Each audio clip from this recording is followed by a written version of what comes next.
And there is a bigger hand at play. And as journalists who are at the heart of investigation, we want to take you deeper into the story. So today is about bringing to your attention that there are many obstacles to our democracy. And many of those obstacles stand against media freedom. They stand against social cohesion. They stand against social justice. Now, it is our job to ensure that as officials of social justice, as the fourth estate, a fourth estate that has brought this democracy, that has assisted in shaping the South African democracy, we also show you that our democracy is under threat. So today's briefing is to show you that our democracy is under siege by corrupt agents, by politicians, by the lapradors and actors of the apartheid regime. We're under siege by capital, and white capital in particular. But of late, we've realized that the democracy is under threat from social media players, social media actors who are nameless, who are faceless, who are active on the media portals attacking this democracy. So I'm joined by our esteemed panel of editors and journalists. In the order of heaven, it is God, the angel, and journalists. So our editors will join us for this discussion as we reveal more. So thank you for joining us. And also thank you to all who are listening and joining us via social media. Drop your comments at the bottom of your screen and share the link. We're called Independent Media and IOL. I wish to take this opportunity to invite the editor-in-chief for Independent Media, Ms. Audrey Senegal Davet. Over to you, Audrey. Thank you so much, Safiso, and thank you all for joining us today. I am Audrey Senegal Davet, Editor-in-Chief of Independent Media. We are here today to address the recent attacks on our group, our chairman, Dr Iqbal Survé, and some of our esteemed editors on social media, particularly on X, previously known as Twitter. These attacks, often perpetrated by faceless users, threaten the very principle we hold dear. At Independent Media, we have at heart press freedom and the right of reply in all our titles. As the editor-in-chief, I ensure that this principle is followed throughout all our titles. Our commitment to these values is unwavering. Our chairman has also appointed gender equality by appointing the most female editors in the print industry, a fact of which I am immensely proud. However, this commitment to truth and equality has not come without challenges. I too have been threatened and been a target of many of our detractors, including certain ministers with significant portfolios, some of whom have now been moved to the office of the president. The president must have a very big office. But that is not why we are here today. We are here to tell those who seek to stop us from doing our jobs, sharing information with the public, exposing corruption and wrongdoing through baseless attacks on social media, that we will not be silenced. In fact, we shall dig even deeper.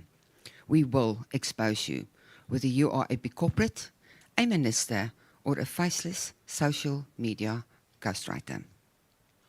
We are not afraid to do our jobs. This is what we are here to do, to not only inform the nation, but also protect and fight for the rights of every citizen. One such right is the right to be free, free to expose wrongdoing, including attacks on those who have fought hard for our democracy. In a nutshell, this is my message today. In closing, let me introduce you to some of our esteemed editors: Melanie Peters, Managing Editor; Tariq Halim, Regional Editor for the Western Cape; Marcy Kaba, Regional Editor for KZN; Sizwe Dlamini, Editor of Sunday Independent; Siavuya Mzansi, the youngest black editor ever appointed in our group. I call him Captain.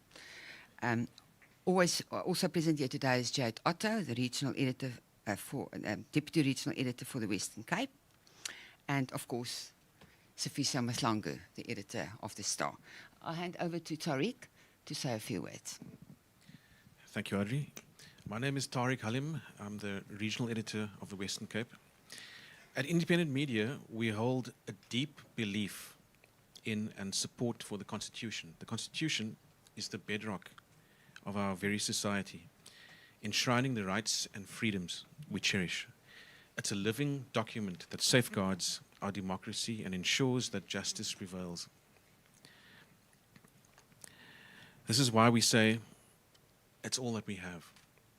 And it's our duty as the media and as journalists to protect and uphold it at all costs. Thank you. Thank you very much. Is this on? Thank you. Thank you very much, my brother and sister editors. Thank you. My short message, just to add to what Tariq was saying, we do value democracy, which is not just a system of government, but it's a way of life. It's something that should be respected by all at Independent Media, and I've been here for 30 years. At Independent Media, we are not against those elected to work together for the common good. On the contrary, we aim to promote democracy and encourage dialogue. We stand for accountability and cooperation among all stakeholders. Thank you very much.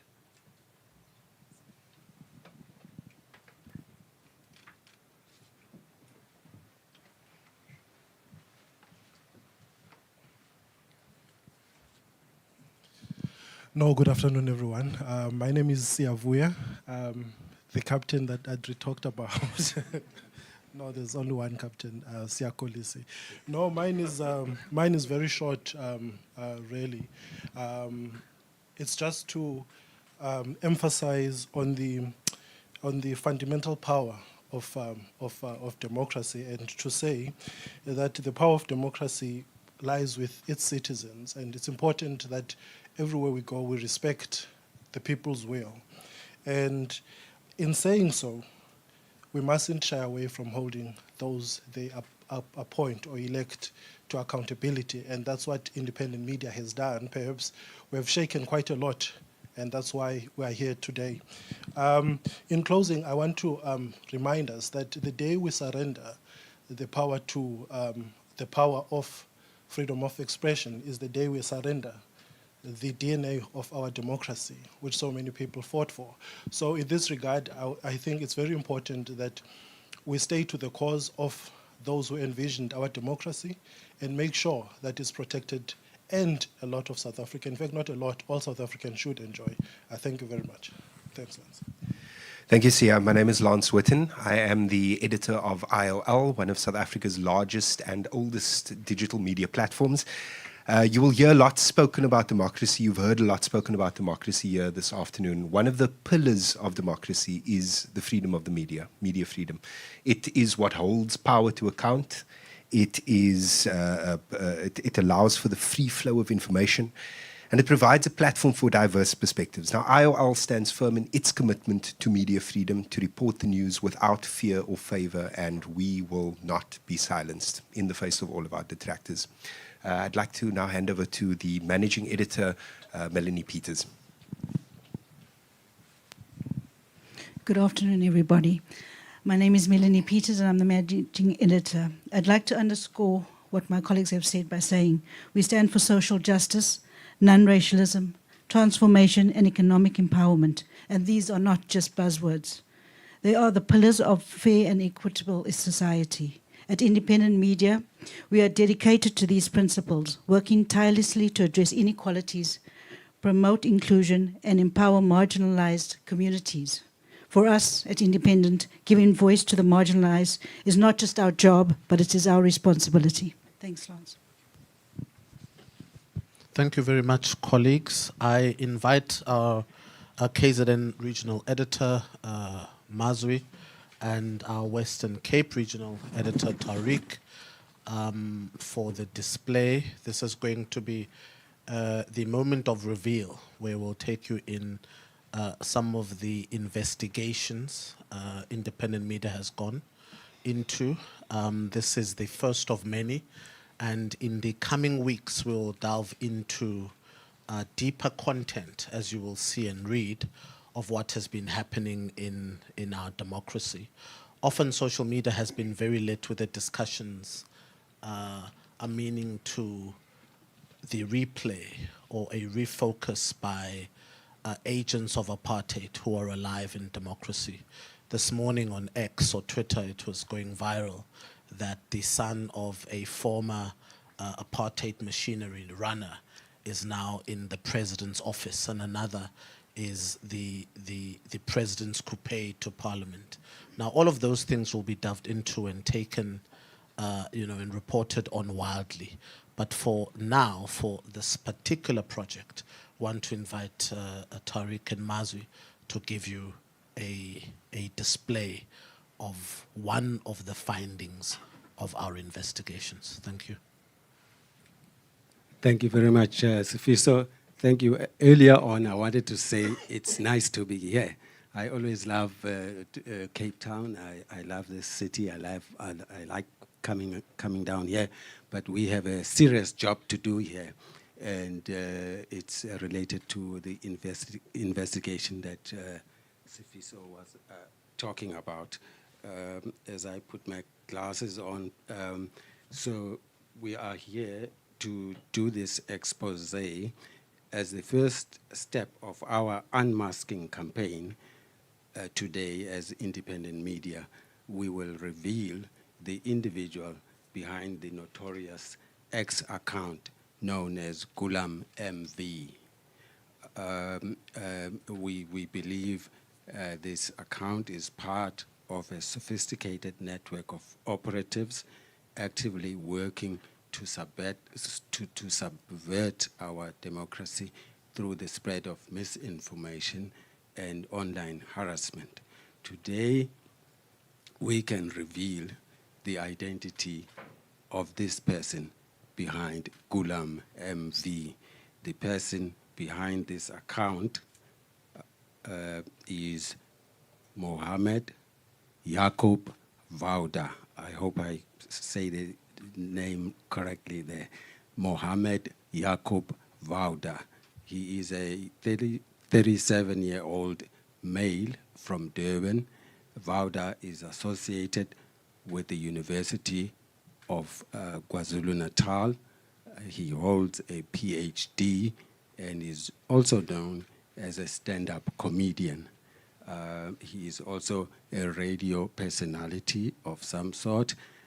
By his own account, he has multiple personalities. I'm not sure what that means. We have gathered a body of evidence linking Vawda to activities that are not only harmful, but also contrary to the principles of democracy that we spoke about as part of our introduction here. These dirty tricks include a direct link, number one, a direct link to two major South African political parties and their senior leadership involved in a disinformation campaign. Number two, there's a network of disinformation operatives that work together on social media platforms. And then number three, there are links to several government departments and their officials. And lastly, there's a network of funders who make this happen, that fund misinformation campaigns and troll and bot farms and such like. So my brother Tariq over here will tell us more, because there is more. He will tell us more about the investigation. Thank you very much. Thanks, Mazwi. The investigations don't end there, and the revelations certainly don't end there. over the course of the next few weeks, independent media will release a series of exposés unmasking this nefarious network and those who threaten our democracy and work tirelessly to ensure that the principles of truth, justice, and equality are upheld.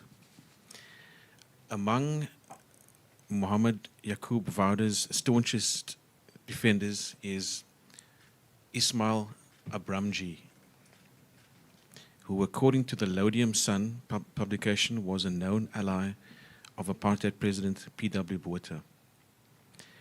This, however, is just the tip of the iceberg. We will, over the course of the next few weeks, unravel the funding mechanisms, institutions, and individuals that form part of this disinformation network. Apart from this information, we have also built up a body of evidence of Vawda's interactions, dealings, and associates, which, out of respect for him, his family, and community, we will not make public. Thank you, Tariq. In addition to the series of stories, Unmasking the Network, we are also urging that those who have been victims of this misinformation, harassment, and character assassination by the Goolam V account and the individuals associated with the account to come forward and join us, and as we embark on a series of actions, legal actions. Over the course of many weeks, several institutions, individuals, and entities have fallen victim to this disinformation network that we've just outlined. Together, we will be launching a criminal investigation through the relevant authorities. We will also be pursuing a civil litigation and possible class action suit against those individuals, their networks, and institutions responsible for the destruction of individuals through defamation and disinformation. There is no room in our society for the likes of these networks that undermine the very spirit of our democracy. Thank you. Thank you, colleagues. Interestingly enough, Mr. Yusuf Abramji was also the gentleman in a story covered by The Star that had leaked the court judgment of the matter pertaining to the former public protector, or then public protector Busisiwe Mkhwebane, before she was aware of it. So, you know, the letter through some WhatsApp communication was found that this individual had the information from a judge before this was presented in court.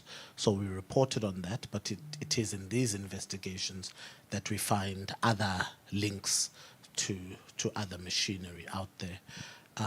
This is a bit of a large audience.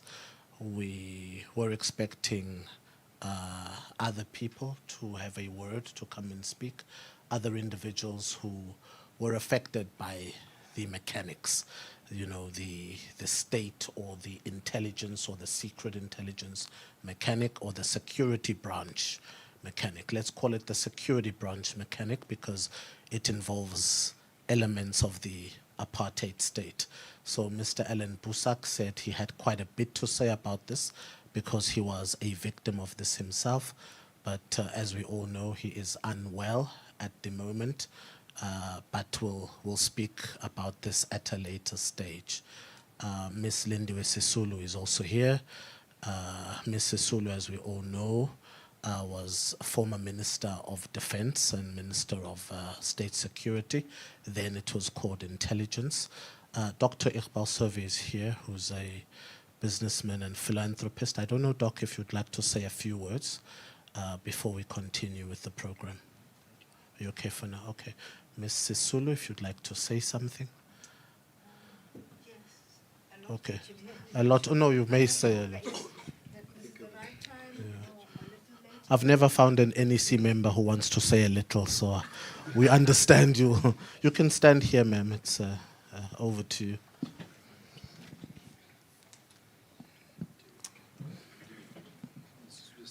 You can stand over here, ma'am. I'd like to sit, yes, thank you.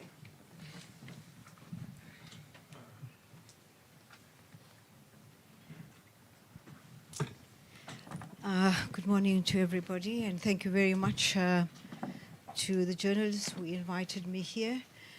I have been a victim of this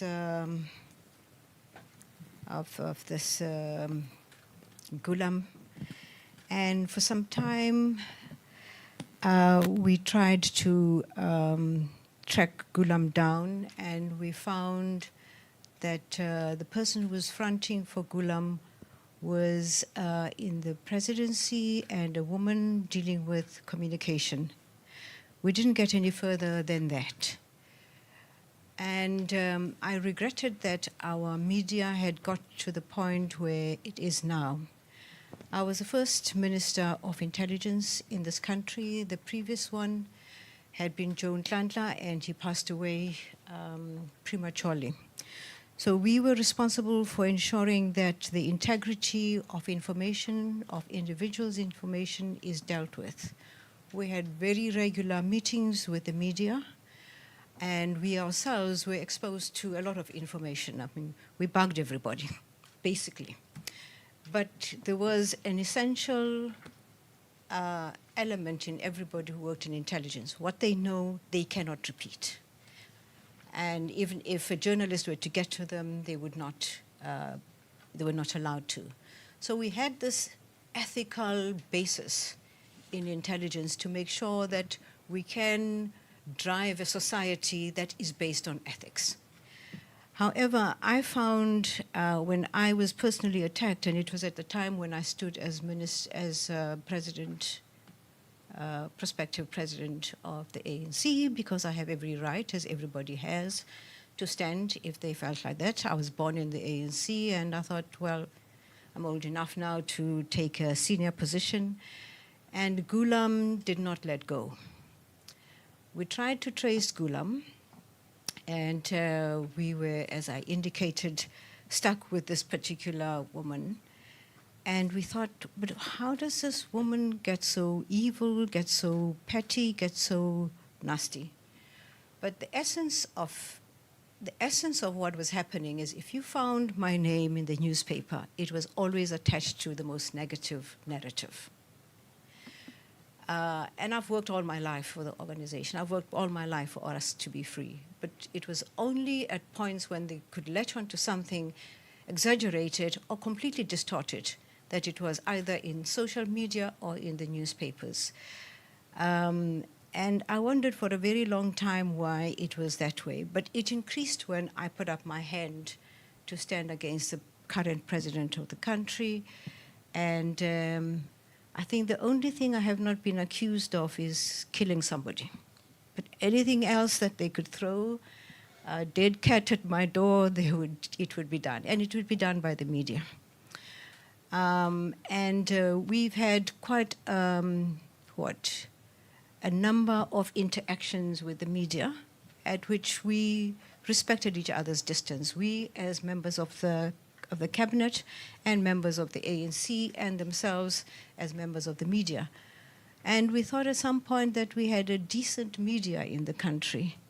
And from time to time, we would meet with the media, and the media had every right to ask any question, and we were required to respond.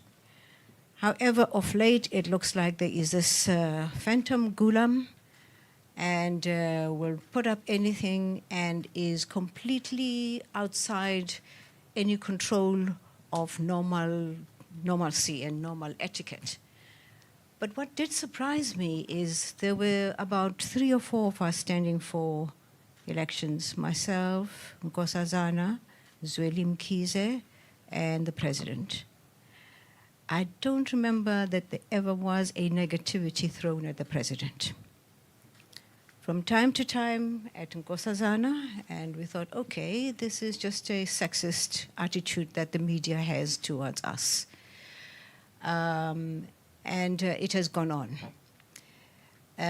I went to the public protector to complain about this, and I don't think I've received any report. I mean, it really was atrocious.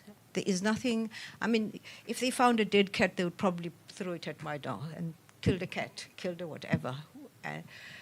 So I went to the public protector to complain about my rights as an individual. She promised that she was going to come back to me. She was never able to come back to me because I suppose it was an extensive research she had to go to. But I do know that I sold a lot of newspapers. And I was going to say to those people who own newspapers, I do have a charity organization. You owe me a lot of money. I never did take you to court. And I do know that if I did take you to court, the odds would be against me.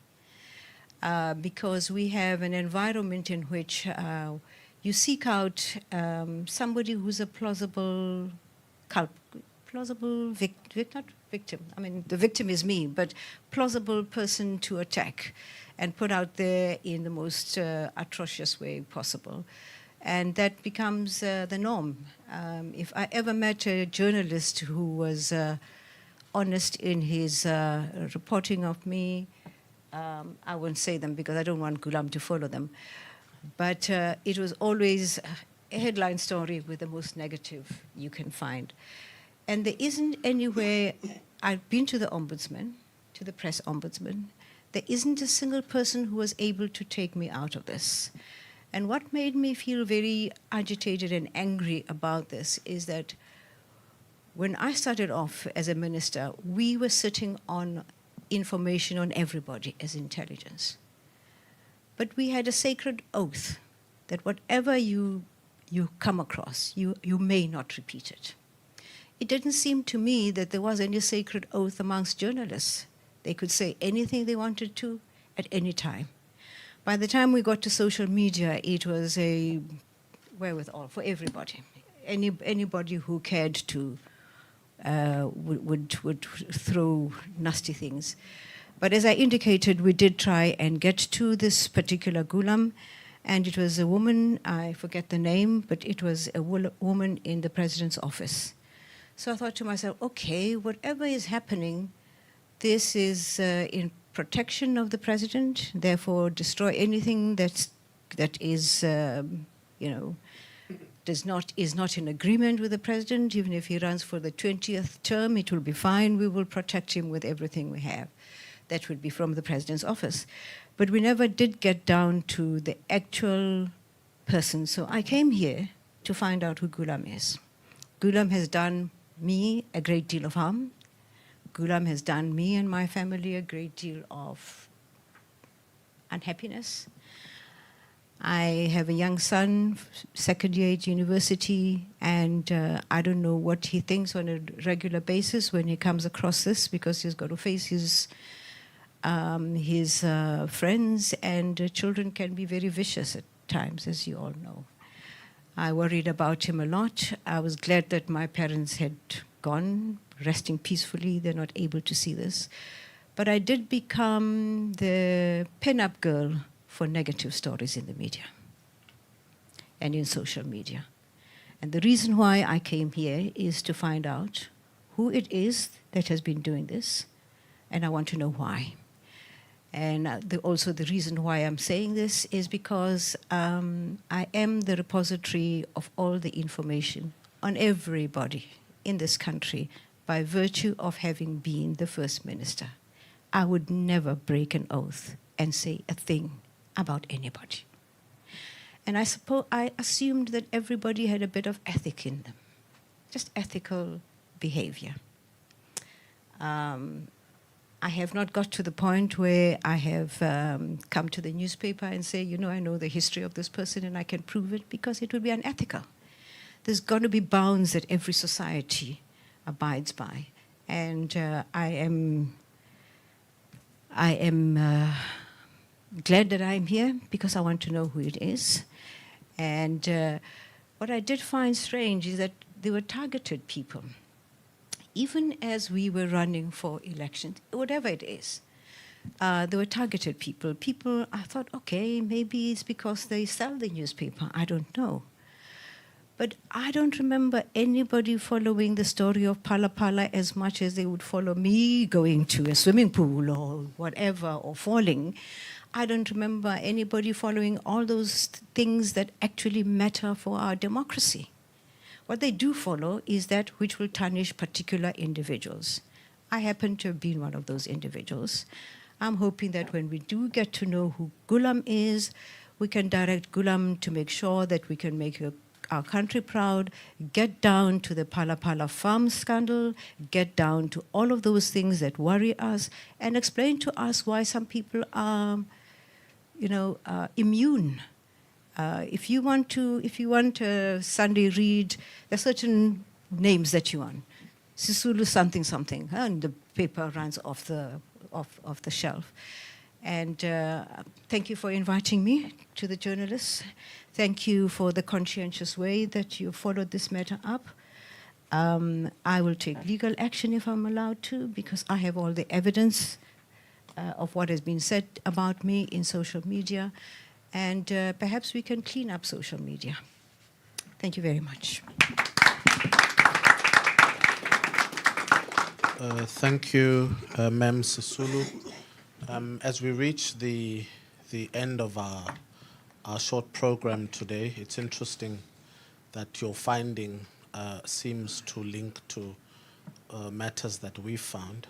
For us, it has been a link with 3 individuals in South Africa. So we identified that, yes, there was a woman, and we know her age, who is in the presidency, who's now taken a role in the GCIS, right? And there are other individuals, one in Johannesburg and one in KZN. The KZN link has been revealed a few minutes ago. So it's not a singular account. There's a joint mechanic who works, and there's a targeted audience of people that they reach for on matters that concern them. Now, if you look in these social media apps, you're able to identify that there's a concerted effort towards the GNU or the ANC and DA coalition. Since the Premier Panyaza Lesufi took a stand against the DA, he has been the victim of these accounts. So you really realize that there is a concerted effort, but it is to do with particular individuals, and we're trying to understand why. So of course the questions are out there in society. Is it to protect the president? And therefore, as journalists, we must ask why, and until when shall we let this go? So certainly at independent media and at IOL, we're not going to allow that. It was strange for us, I think, when Ismail Abramji says, responding to the account, says, no, but Goolam is an energetic young person in South Africa. And that took us by surprise to say, oh, so you know this fellow. The next thing, Helen Ziller was tweeting back, and they were having a conversation. So, of course, as journalists, we raised eyebrows to say, so there is a conversation happening here. And if somebody is destroying the characters of other people, but others seem to be appreciative of this, we would like to know why. So we're getting deeper into the story. This is, of course, the first episode. There will be more and more as we delve deeper into the story and expose the apartheid engineering and the apartheid mechanics that are alive in our government today. So on behalf of us, you've been a great audience. Thank you to our editors for coming and for speaking these things. So on behalf of us, thank you very much. This meeting is adjourned. Thank you.